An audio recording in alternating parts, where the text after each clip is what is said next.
தாவீது ஏன் தன் எதிரிகளின் முன்னிலையில் ஒரு மேசையை தயார் செய்ய இறைவனை கேட்டார் என்று நீங்கள் ஒருபோதும் கேள்வி எழுப்பியுள்ளீர்களா?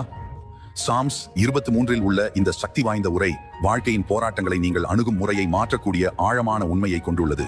தாவீது கூறினார், நீர் என் எதிரிகளின் முன்னிலையில் எனக்கு ஒரு மேசையை தயார் செய்கிறீர். பழங்காலத்தில் போரில் வெற்றி பெற்ற பிறகு அரசர்கள் கொண்டாட ஒரு பெரிய விருந்தை ஏற்பாடு செய்வார்கள். இந்த மேசை போராட்டம் வெற்றி பெற்றது மற்றும் எதிரிகள் தோற்கடிக்கப்பட்டனர் என்பதற்கான சான்றாக இருந்தது. ஆனால் தாவீது பாரம்பரியத்தை மீறினார். அவர் இறைவன் வெற்றி பெறுவதற்கு முன்பே மேசையை தயார் செய்து விட்டார் என்று அறிவித்தார். இது தாவீது இறைவனில் கொண்ட மறக்க முடியாத நம்பிக்கையை காட்டுகிறது.